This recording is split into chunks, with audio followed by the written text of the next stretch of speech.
Welcome, everyone. We are going to be going over successful meal times for people with dementia. Thank you all for being here. These complimentary webinars are brought to you through a collaboration with O'Connor Mortuary, Care Choice Hospice and Palliative Services, and of course, us, Alzheimer's Orange County. My name, for those of you who don't recognize my voice, is Carrie Walker, and I'm in the Education Department of Alzheimer's Orange County. Our three sponsors are providing these webinars as a service to the community on topics that are beneficial for everyone who cares for and works with older adults. We really hope you'll find this information useful and readily applicable to something that you might be encountering in your work life or at home with family members. We're really pleased to have my colleague Kim Bailey with us today to present on the topic of successful mealtime strategies for dementia caregivers. Now, without further ado, I want to introduce my colleague, Kim Bailey. We're so pleased to have her working with us because she brings a mix of experience in the field of gerontology and also working with folks with dementia and their families. She's worked as our lecturer and professional for over 25 years. She holds a master's degree in gerontology and a bachelor's from sociology, each from Cal State University, Fullerton. She's currently our program and education specialist and responsible for developing and presenting programs and education for families and professionals throughout the community. Additionally, she oversees our Connect to Culture program, which is a social, cultural, and arts activity program for people with memory loss and their partners. She coordinates the organization's education and support program for individuals and family also living with Down syndrome and Alzheimer's disease. So, I am pleased to go ahead and get started. And as a reminder, at the end of the PowerPoint presentation, make sure that you check the webinar, the time that you've been logged in, and we'll go ahead and get started. Okay, Carrie, thank you so much for getting us off to a good start. And by the way, that picture was 10 years old. I need to update that. But I'm very happy to be with you. Normally, I'm in the role of organizer for these webinars, and so I'm honored to be the speaker today. And we're going to be talking about successful meal times for people with dementia. So, let's just take a look at our objectives. Actually, I want to start with just a very quick overview of the disease because I know we're always getting new professionals and new family members online, so I'll do that first. But then I want to just chat with you about how the symptoms of dementia can impact an individual's ability to eat and drink. And I want to also talk about some of the negative consequences of malnutrition and dehydration that can result when they don't eat and drink. And I want to describe the importance of knowing the person. Everything we talk about here is based in person-centered care, and mealtimes are no different. We need to know the person and their habits, their history, all of those things, sort of come together to create a successful mealtime experience. And finally, I want to identify some techniques that can promote independence in eating and drinking for people with dementia. And so before we get started, as I said, I want to do that little overview. So for most of you, this is a review, but it's always important just to have this baseline of information and to reinforce it. So when we talk about dementia, we're actually talking about a very broad term that really defines any progressive and degenerative brain impairment that affects memory, thinking, and judgment. And so under that broad term, there's probably 70 different types, but of course the most, the one that has the most cases is Alzheimer's disease. So I'll kind of use Alzheimer's and dementia, those terms interchangeably. In dementia, in the process of dementia, slowly over many years, the nerve cells neurons in the brain will begin to malfunction, stop functioning properly, and ultimately they die. And so, you know, that's the pathology that we see in the brain, is the shrinkage and atrophy when the nerve cells actually start to die off in particular areas. And it impacts different areas gradually and throughout the course of the disease. And so that causes the changes that we see in memory and communication, judgment, and behavior. So again, thinking of dementia as a broad umbrella term, you can see over on the left-hand side some of the top forms of dementia that we see. They're all irreversible, and as I said just a moment ago, Alzheimer's disease is #1, and I believe that makes up like probably 75% of dementia cases that we see. Over on the right, I'm not going to spend any time here, a lot of time here today, but it's just kind of a reminder to all of us that not all memory loss equals dementia or Alzheimer's disease, and that there are many conditions that cause dementia-like symptoms. And so if any of these things on the right are going on, it can cause the patient to appear to have dementia. And so that is what the diagnostic process is all about, is systematically ruling out any of these causes or symptoms that they're seeing. So drawing your attention back over to the left-hand side of the screen, again, I want you to just be familiar, a little bit familiar with all of these top types of dementia and how they impact an individual's issues with mealtime. So, for example, if you are caring for a family member or residents who have Lewy body dementia, then that is a type of dementia that has some physical symptoms that look very much like Parkinson's. So here you may be dealing with an individual who has a tremor or rigidity or difficulty walking, but that tremor and some of those other Parkinsonian features may really impact their ability to sit down at the table and eat comfortably. Also, frontal temporal dementia, or FTD, there's many, sort of distinctive symptoms of that illness, but the one that I want to highlight today is overeating. So there is a problem with impulse control in people with FTD, and that manifests itself in many different ways. But with respect to eating, it's often like there's no off button. And so when you have residents or a family member with FTD, you have to be very careful because they will try to eat everything in sight and particularly crave sweets.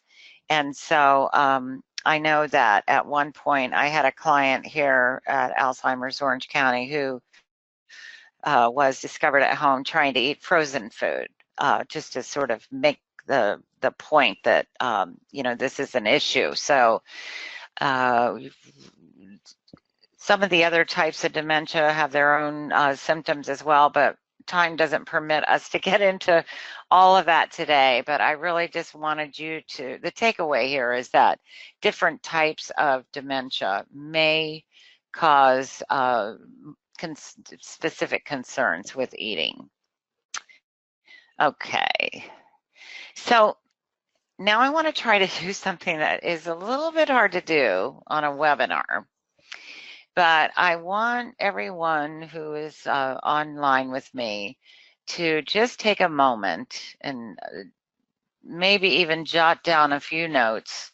Think back in your memory bank to a special meal that you had in the past. It could be anything from a special celebration or maybe a wonderful picnic on the beach. For each of us, we have our own special memories. So just take a minute to reflect on that and jot down a few notes. And actually, I will invite you, if you're inclined, to actually put a few notes into the question and answer box if you'd like me to share that later.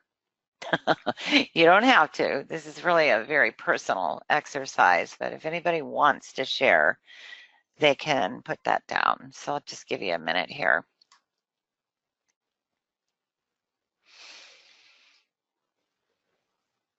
Yeah, tell me who was there and what you ate.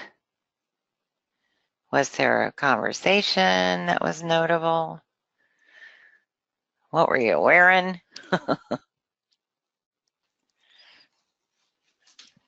Okay. I hope this brought back some lovely memories for you.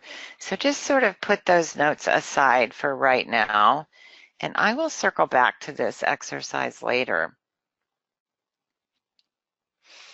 Okay, so I want to talk a little bit about how the different ways that dementia can sort of impact an individual's ability to eat and hydrate. So obviously their memory loss is going to cause major impacts. They could forget that they have or haven't eaten, may forget how to feed themselves. They may not recognize food on the plate. When you try to help them, they may become embarrassed and frustrated. And I will share with all of you that in addition to my wonderful job here at Alzheimer's Orange County, I have another role, another job that's separate, and that is caring for a 95-year-old woman, a friend with dementia. And so I'm just thinking of her right now with that first line. They may forget that they have or haven't eaten, because one of the things that she'll often tell me mid-afternoon is that she hasn't eaten all day. And, you know, it's really difficult because I want to just rush right in there and say, of course you've eaten this, you've eaten that, you know, and list every single thing that's out loud that she's eaten. But I don't do that because that would just frustrate her further. So when she accuses me of not feeding her, I just say, oh, you're hungry. I'm sorry I forgot to feed you. Let me get you something now. And so, you know, with my client, I actually feed her probably, I want to say 6, 7 meals a day, all small and all convenient. And so, yeah, so that's a really common thing. They just forget they haven't eaten, or they may tell family members. If you're working in a memory care unit, I'm sure that you've heard residents tell their family members when they visit, oh, they don't feed me here, etc. So we, you know, it's very common. And then, of course, people with dementia are disoriented and confused, you know, much of the time. And so, as I pointed out, they may not recognize the food that you put in front of them. They're not sure what maybe to do with all the eating utensils. They're not sure how to use them. They may just be overwhelmed and refuse to eat, or maybe they're trying to swallow before chewing. And then again, that loss of impulse control that you see with not only frontal temporal lobe residents and family members, but other types of dementia often. So, you know, the thing to keep in mind is we don't think about eating in this way because it's just a natural activity to us, but there are really many, many steps involved in it. And so people are prone to becoming overwhelmed or disoriented if there's too many choices, and, you know, just become frustrated overall when things start to go wrong. And so we'll give you some tips for some of these things. There's also the issue of communication. They're not always able to express personal preferences and desires, or express appropriately their level of hunger, discomfort, etc. So it's incumbent upon us as the caregiver to sort of decode everything. They also may not be able to attend for an extended period of time to focus on the food and the eating, etc. And if they have, as many folks with dementia do, problems with visual spatial skills, then again, it's not just, it says here, problems with recognizing food and might try to eat something that's not edible. But, the other thing that I've seen is that people just don't know, they may like drop food on the floor, or they may not really be in tune with where their plate is, where their mouth is, sort of just trouble negotiating the space.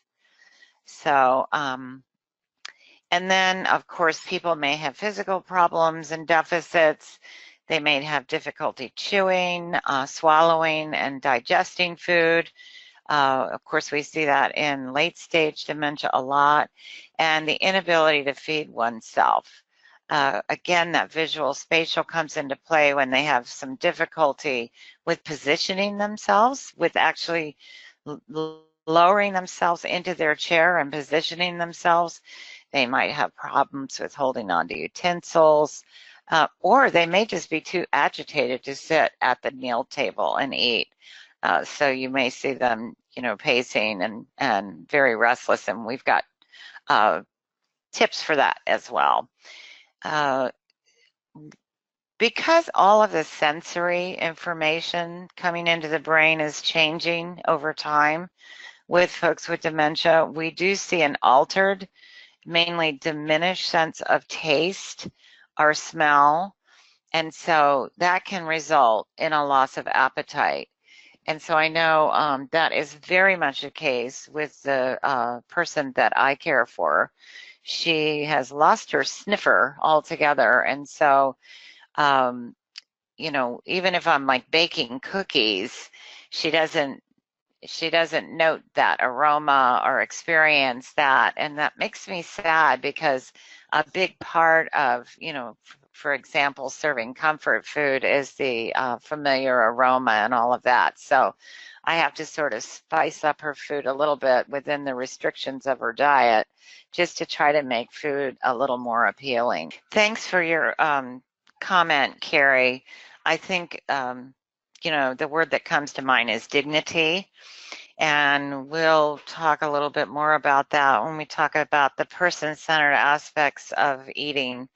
But that's a really great point.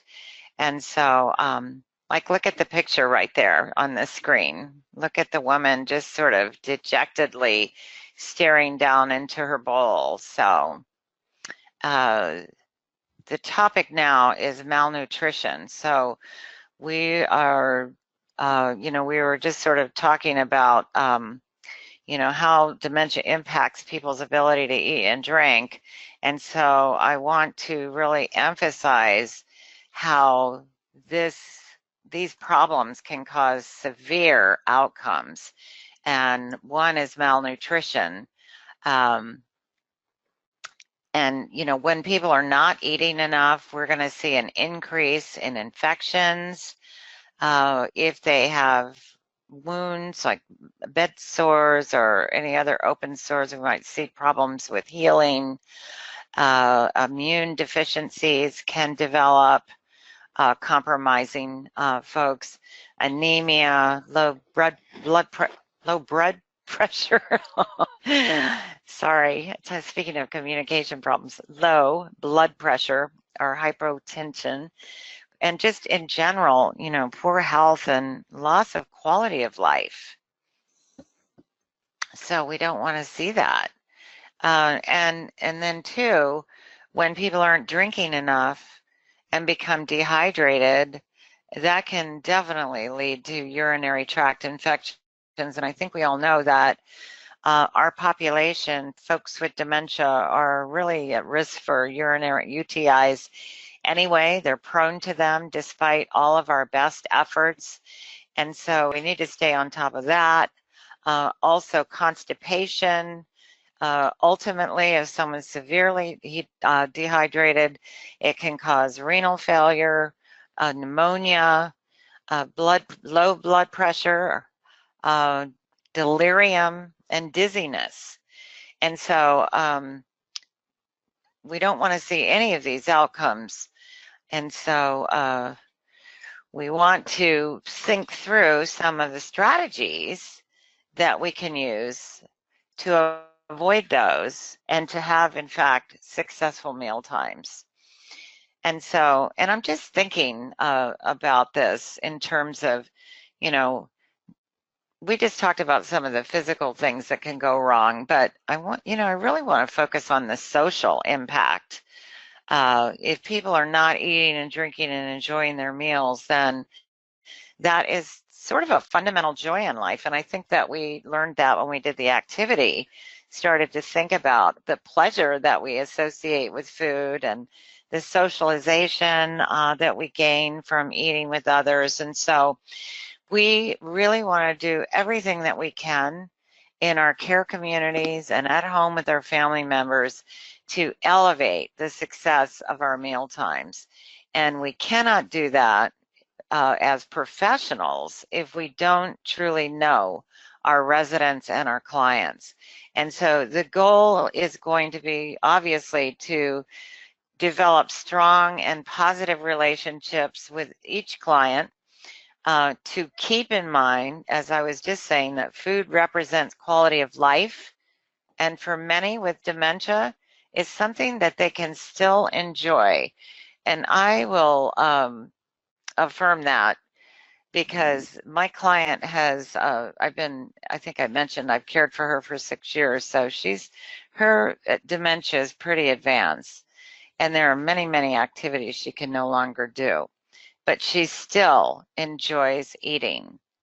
And so that is an opportunity for me in the face of the loss of the other activities to really try to elevate mealtime, since that is something that she still enjoys. And so, for those of you working with groups of folks in memory care or adult day services, we want to do what we can to customize the menu as much as possible.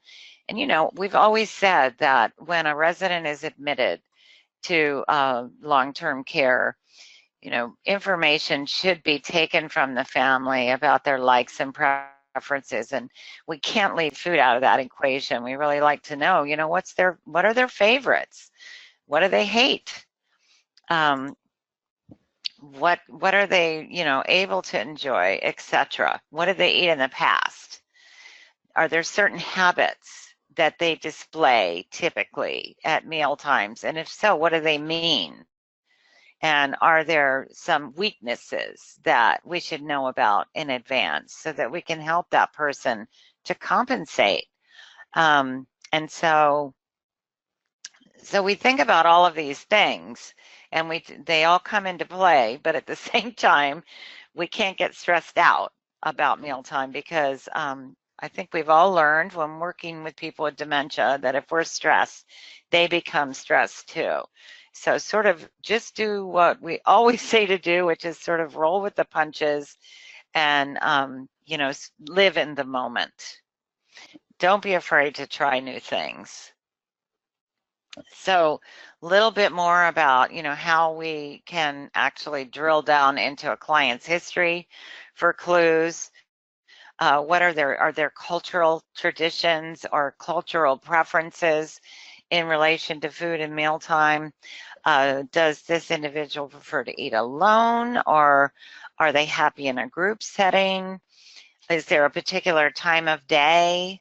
Do they prefer large or small portions? Do they eat slowly? Do they prefer quiet and calm, or do they like to be in the mix with other conversation? So I know those of you who are working in care communities are thinking, oh my gosh, I can't custom make every client or every resident's experience. But, I would maintain that any effort you make in this area is going to move the needle and make the mealtime more successful. And as you work with people over time, you really do pick up a lot about them. So between the information from the family and what you know and love about your residents, you'll be able to accommodate some of this. And in doing so, demonstrate that you can be flexible to accommodate your residents. So let's talk about sort of the ideal mealtime environment. And why is the environment important? Well, the setting can really impact the residents' or clients' ability to eat and drink. So we want to, for example, try to reduce distractions as much as possible. I know it's impossible to reduce all distractions, but we want to sort of lower the noise level, interruptions, etc. And what about lighting? Bright is better.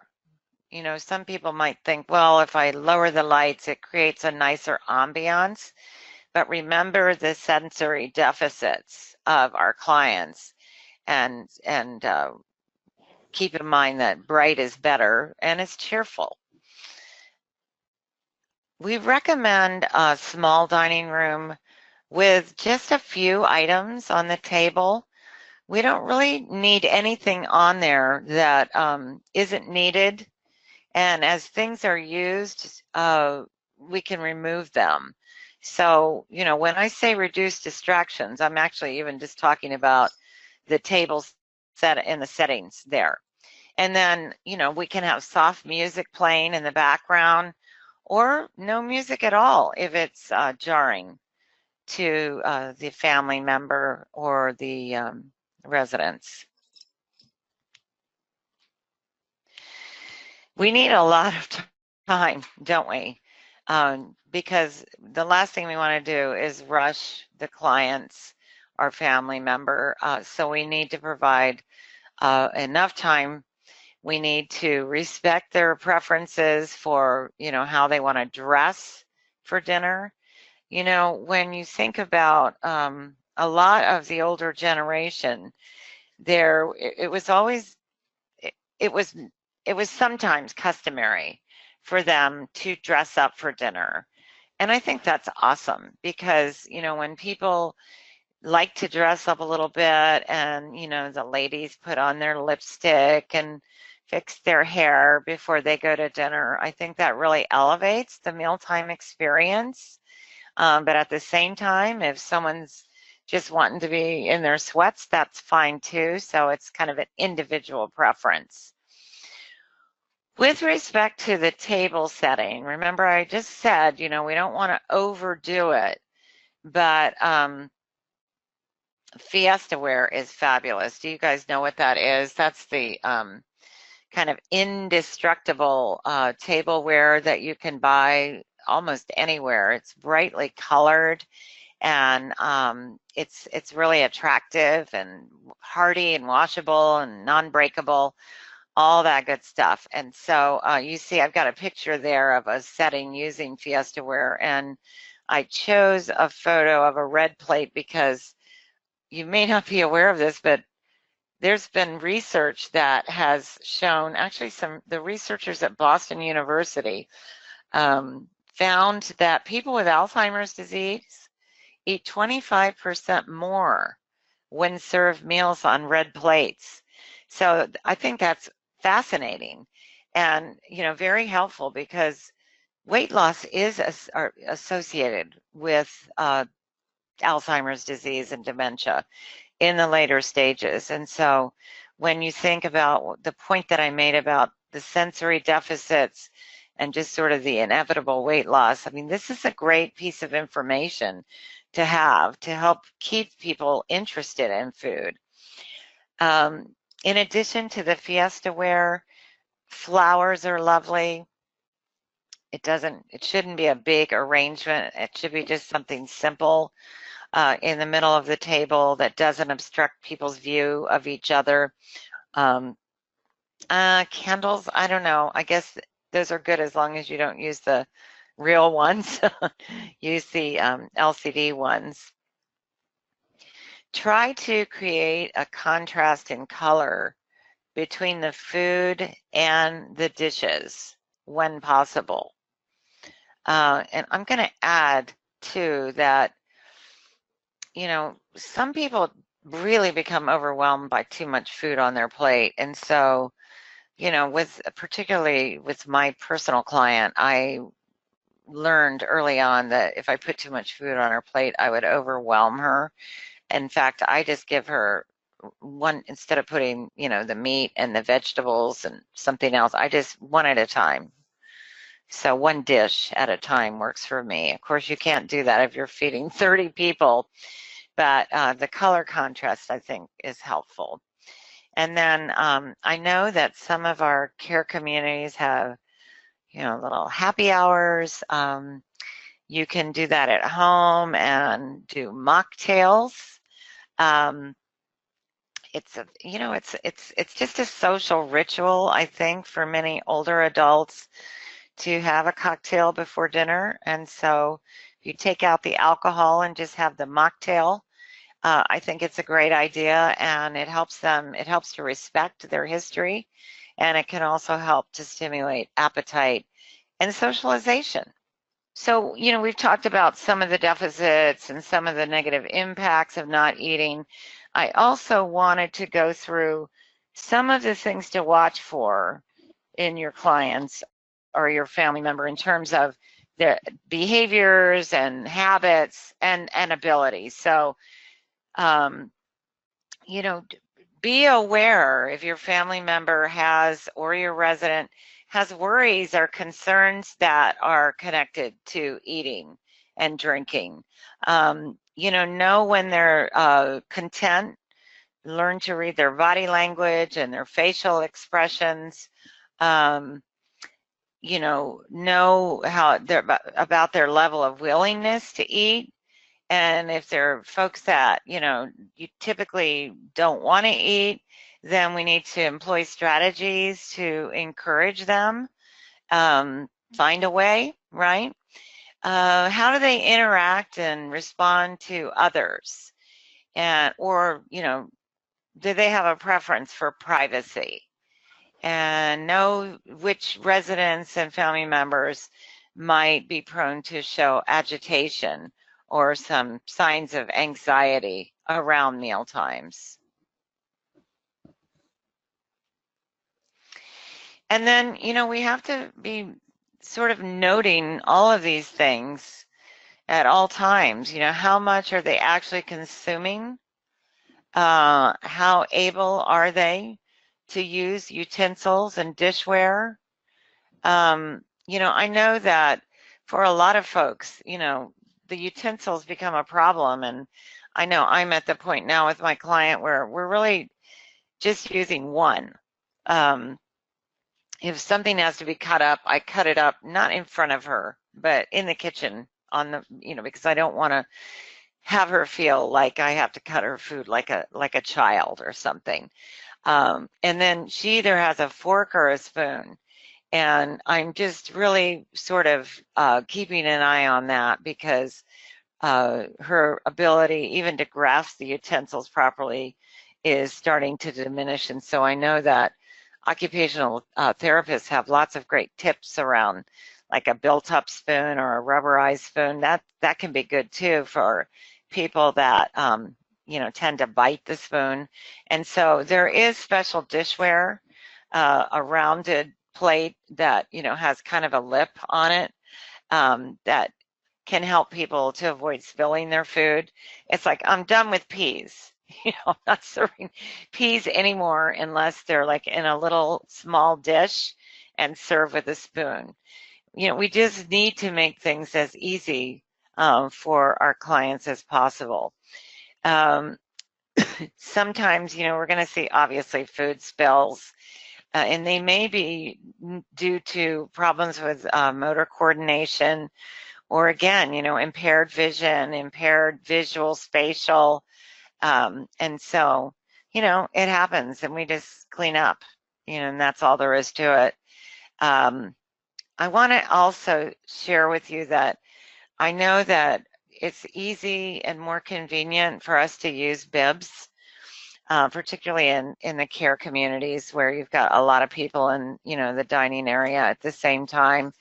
But I don't know, that just really, I don't know. It bothers me because it just looks so childish, and we do need to protect people's clothing. But um, I'll just share with you what I do. I use linen napkins, and I just slip, the linen napkin um, into my client's clothing around the collar. And I don't know, it just looks so much more dignified, I think, than something like a bib. And so, we can probably all argue about that, but I just thought I'd throw that in there. So seating ability is compromised. You've watched people with dementia as they try to angle their way into a chair, and they often just don't really have a good sense of where their body is in relation to that chair. So we have to be very careful with helping people to be seated and then positioned at the table. Coordination and strength can make a difference. And then, of course, swallowing and chewing ability. So we see people not only with dementia, but other types of chronic impairments that in the later stages are at a very high risk for aspirating food into their lungs and having swallowing difficulties. If you have residents or a family member that's exhibiting swallowing difficulties, we would recommend that you order a swallow test from an occupational therapist and see if there's something going on that might even be corrected. And now I'm going to laugh at myself because I have to cough. Power of suggestion. And then if your family member or residents wear glasses or use hearing aids, dentures, all of that, they need all of that to assist them with having a successful experience during the meal. Habits to watch for, and again, it's part of knowing your client, how much, what kinds of foods are typically consumed in a day, what times is the person hungry, keep an eye on weight changes, appetite changes, again, difficulties with chewing or swallowing, and their level of physical activity. We need to have food readily available. So maybe the client doesn't want to eat at traditional meal times. And because of the weight loss that I've talked about, we've got to have some high calorie, protein rich foods available around the clock. So, we need in, long-term care settings, we need a hydration station, and we need to have food, particularly finger food, readily available. So, and that finger food comes in handy if a person's agitated and can't sit at the table. Sometimes they'll pace in circles and you can just hand them a little bit of finger food as they come around. Maintain a familiar, consistent routine, but also know and respect the client's preference. And, if they don't want to eat at mealtime, then we need to make food available and feed them when they are ready to eat. Keep the menu simple, have choices made in advance, and remember, of course, we all know this, that the client's not deliberately trying to be difficult when problems arise. They're a function of their diagnosis. These are just some more tips. Of course, we need to be patient and understanding. There may be some type of reason the client is refusing to eat that maps to confusion or embarrassment, and sometimes they just would rather withdraw than attempt eating. Provide reassurance, help to maintain the person's dignity, and it always makes sense to serve a larger like supper or dinner at lunchtime, and then toward the end of the day when people are wearing out a little bit more, or maybe even sundowning, we can do the finger foods. We want to keep people independent as long as possible, and that means that we can model the eating skills. We can use verbal and visual cues. We can use hand over hand, but we want them to do it themselves if possible. And we're going to help them be successful by providing just simple one-step instructions, giving very simple choices, reminding people to chew and swallow if it doesn't seem like they're doing that. And if they're struggling with utensils, then we're going to just use finger foods. We're going to give assistance. I learned I learned this the hard way. You know, you pre-open the milk cartons and unwrap things and get them set up for success. I know one time I handed a bottle of ketchup to my client, and she didn't shake it like we normally do. She just, you know, opened it and then it all flowed out into the plate. So that was my bad, you know, because I didn't set her up for success. Use those adaptive eating tools that I mentioned just a minute ago, those plates with the lip, the large rims, cups with lids, you know, with a wide base for steadiness, and then utilities with those built up larger handles, etc. Why is all of this so important? Because of course, food provides life-sustaining nourishment, but it also, as we've learned, contributes to good health, satisfies hunger, it stimulates our senses, and it's just, you know, an important sharing and social time. So many favorite experiences and memories involve meals, such as holiday dinners, birthday celebrations, etc. And again, we're going to always want to respect those personal cultural and religious food preferences. So smells, taste, and textures matter. They can stimulate memories. They can provide comfort. They give great opportunities for reminiscing. Mealtimes are opportunities to engage in familiar rituals. We want to, if possible, allow clients to help us prepare the food, set the table, put dishes away, etc. So that should, you know, I mean, it doesn't matter if the tasks aren't done perfectly. I think I've shared this story with some of you, but I was observing in a care community up in Riverside County a while back, and I was observing a resident who kept coming into the kitchen when the staff was trying to prepare the meal, and they kept telling her to go sit outside and wait, that the meal wasn't ready yet. And when I looked through that resident's files, I learned that she had worked in, owned restaurants all her life. So she was a restaurant person. So, you know, we needed to give her a job. So we brought her a stack of placemats, and she helped me set the table, and she was in her element.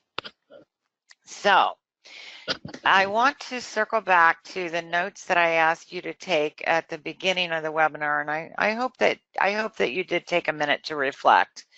And to think, you know, really about this memory and what it would have been like to know that it would never be possible for you to have such a wonderful food-related experience again. What is that like? What would that be like?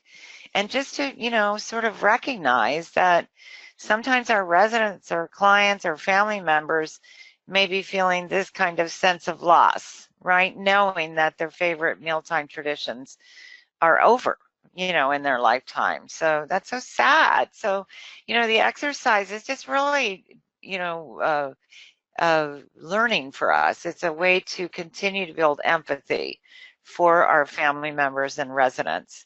So we need to be respectful of what they're feeling and show compassion and understanding, and ask ourselves, really, what can we do to make this a different experience for them?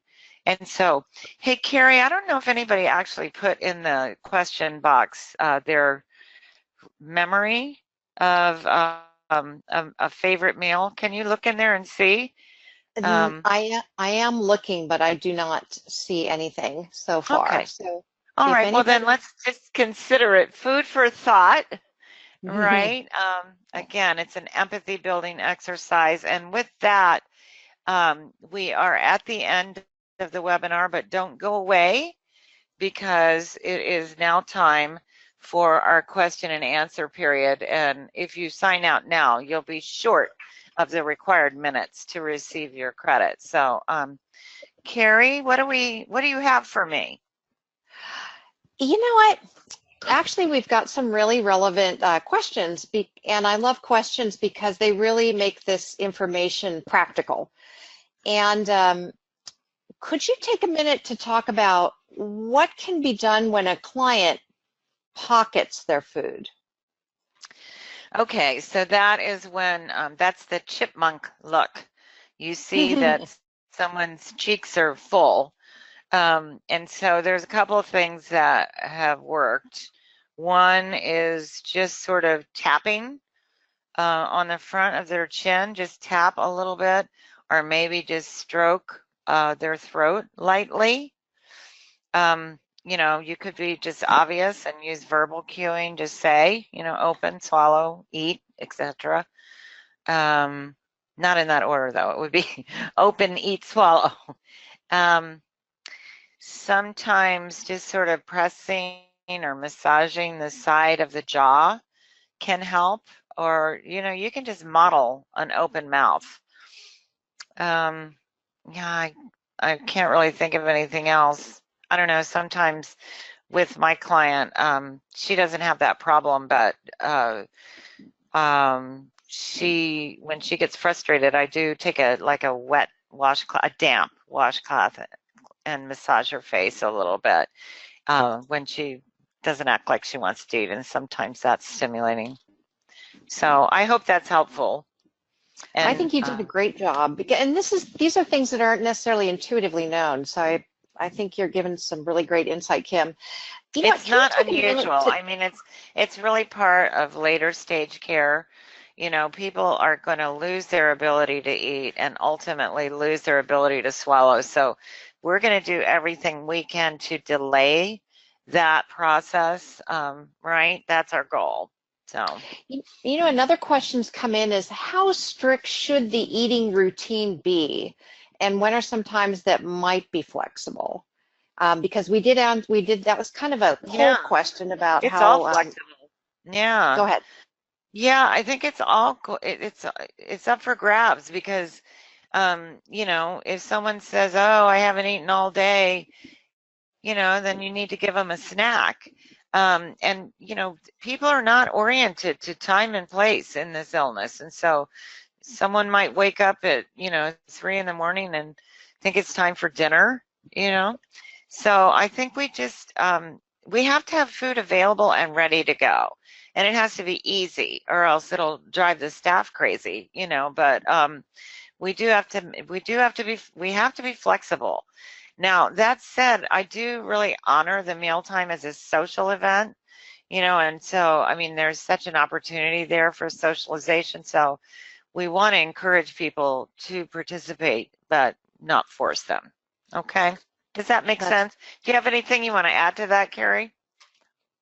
No, I think you did a great job, and I'm going to quickly sneak in this other one because I think it's important.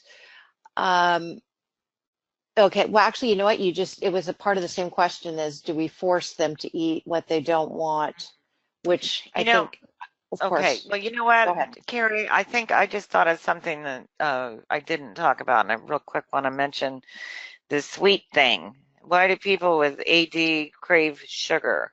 So I'm sure a lot of you have seen that. And it's linked to, their dementia and what's happening in the brain. Researchers have found that the brain actually produces insulin just like the pancreas. And so that amount of insulin in the brain drops as the Alzheimer's progresses. So there's actually a physical reason in Alzheimer's why people crave sweets. And so also, I think because their taste buds are diminished. So I used to keep sugar on the table, and then I looked away for a minute, and I turned around, and my client, I put a whole teaspoon of sugar in her mouth. So, you learn by doing. So the sugar bowl got put on top of the refrigerator after that. So, but it's very common. There's the other question is, do you think it might be helpful to actually, if you are a caregiver, to actually sit down with the person you're caring for and have the meal with them? Would that be You know what, helpful? Carrie, I swear I feel like I must have skipped a slide because that is so critical. Um, for especially in families.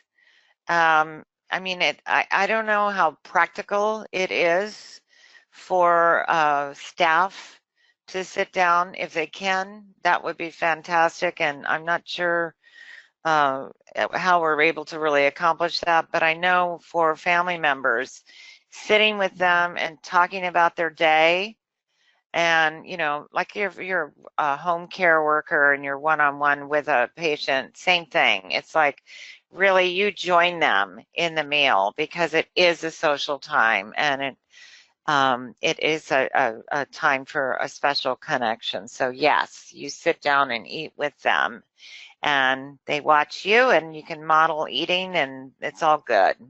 So Okay, well, I'm going to jump right in because I see it is 12:30. So if I want to just mention that if you have further questions for the presenter, and I want to address a couple points that have come in about certificates if you're not getting CEUs, a couple of those types of things after, but it is 12:30 and the webinar is officially concluded. And I want to, first of all, thank you so much, Kim, for sharing your personal experience. And it really helped when the examples are awesome. It really helps us understand how to apply this information. I want to remind everybody that our next upcoming webinar will be on Tuesday, August 14th, also at 11:30 a.m. They're every month, and it's going to be on the topic of safety adaptations for persons with dementia. Again, another really practical application. So please watch for the flyer and feel free to forward it to others, including family members, if you think the information would be helpful. You can also learn more about other upcoming webinars and education opportunities on our website. I think that is the bulk of it. So thank you and have a good day. And for those of you who want to stay on for a couple minutes, I see that there are some other questions coming in, and we'll be happy to take those. hey, Carrie, I want to remind everyone too that when they leave the webinar, the evaluation should pop right up on their computer screen. You may have said that, but I'm not sure. No, I was just modeling that there's a reason why I work here. Okay, I hope the audience doesn't mind our memory jokes. It's occupational hazard. Yeah, and this is Kim again. I just want to thank everyone for being online today, and I hope that the content was relevant for you. And we certainly enjoy being with you, and we are so appreciative of our partners who enable us to present these monthly topics. So I wanted to add my thanks to O'Connor Mortuary and Care Choices Hospice and Palliative Services, as well as my shop, Alzheimer's Orange County. Thanks again. Okay, Kim, are you still on? I am. Okay, so there's just a couple more things. Let's see. I'm scrolling through dental hygiene, dentures, and let's see. Somebody just wanted to make a point that you should always keep in mind that dental hygiene could be a factor in people not eating. Oh, absolutely, absolutely. And let's see. I'm looking in the questions too. There was something more about the sugar. I'm just kind of scrolling through. There's a bunch of things that came through all at once. Bear with me, folks. Oh, with the question of sugar, do you think it's advisable to actually go ahead and restrict sugar in their diet in general in order to limit? Yeah. Okay. Well, I mean, there's moderation in all things, and so yeah, you're not going to let them eat out of the sugar bowl. But giving them, and I should have mentioned this with my client, I do give her favorite snack in the whole wide world, always has been those little Hostess sugar donuts, or the powdered donuts. And I even cleared it with her physician. He said, oh my gosh, she's 95 I've given her donuts, right? So it's like it's just something you need to monitor and be aware of, and you can't let it get excessive. But if you give them, I mean, everybody enjoys a treat, right? So, That's right. yeah. The last thing I wanted to mention is if you are not attending this webinar for professional credit, you are still welcome to receive a certificate of completion. Just go ahead and email us that you would like that, and we'll get that out to you as well. And then somebody had a question about support groups. So I would encourage you to go online. We do have over 40 different support groups, and those are, you can contact us about those on our website again. And those And are specifically for family members, family caregivers. I assume the person that asked the question is a family caregiver, but I just want to clarify that we yeah, have other training for professionals, but for family caregivers, there are all those great support groups that are really helpful. and lastly is if you're still on, feel free, I would encourage you to call our helpline if you are wondering where to get some of these tools and different adaptive eating utensils. We'd be happy to give you some recommendations on where you can find some of those things.